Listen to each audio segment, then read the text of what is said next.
Welcome to American History Notes, and I'm going to start today talking about the English beginnings in North America. Henry VII, the first of the English Tudor kings, began his reign in 1485, ending the long War of the Roses in England and defeating the infamous Richard III at the Battle of Bosworth Field. England was war weary, and Henry was aware of the French failure in Florida against the Spanish. The explorer Cabot had not found a passage to India and didn't report anything of value to be had in this new world. So English colonization efforts came later than the Spanish and French. The English king, that Morrison tells us in volume 1 of his The Oxford History of the American People, were chronically broke due to their dependence upon Parliament for money. It was under Elizabeth I, who reigned from 1558 to 1603, that England began its course of expansion in earnest. Sir Francis Drake, who sailed as far north as San Francisco in his ship, the Golden Hind, claimed the territory for Elizabeth and called it Nova Albion, or New England, while he looked for a passage to China and India, which he never found. With spices and goods he picked up in the Caribbean, he managed to make his voyage so profitable, $9 million in gold profitable, that the Queen knighted him on the deck of his ship.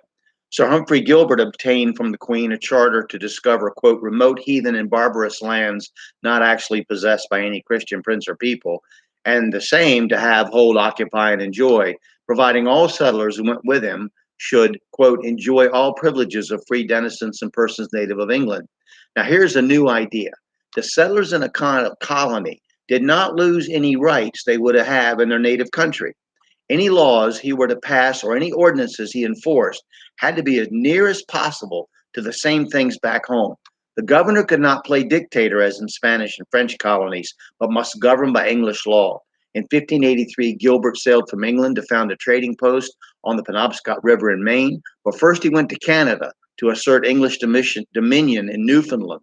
Supposedly, as he sailed to what is now the United States, he was reading Sir Thomas More's book Utopia, in which More united the idea of Plato's The Republic with a vision of a perfect society in the newly discovered lands, with rule by mild philosopher kings, a 6-hour workday, and plenty of time to broaden one's mind.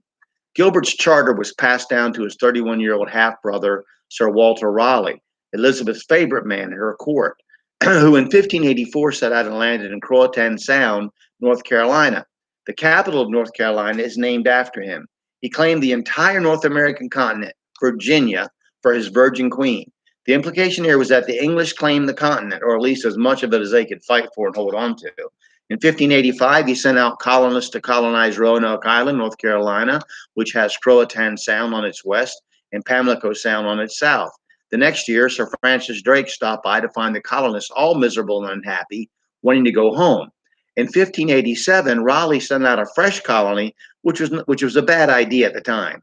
The Spanish Armada was preparing to attempt to invade England with a list of thousands of people to execute, and a heartfelt desire to destroy the Reformation there and the fortress of Protestantism.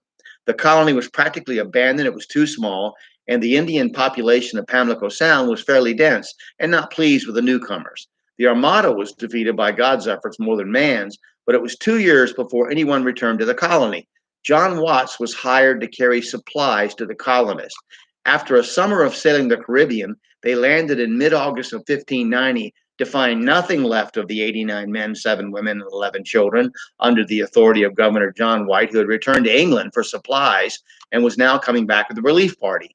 Only the word Croatan, was carved on a tree, and rifled trunks, rusty armor, and a few possessions were scattered around. The colonists had vanished. Nobody knows what became of the lost colony to this day. It is believed they starved, were murdered by Indians, or kidnapped. Today, the Lumbee Indians, formerly the Croatan, of Robeson County, North Carolina, claim to have descended partly from the surviving children who were kidnapped and raised by Native Americans. Virginia Dare, the infant daughter of Eleanor and Ananias Dare, and granddaughter of Governor White, who returned on her third birthday, was, as it is said, the first English person born in the New World. She too vanished with the rest of the colony. In the late 1930s, certain stones appeared with alleged information carved into them about her life and death, but these have been discounted as hoaxes. The logical probability is that the survivors were absorbed into the local Native American tribes.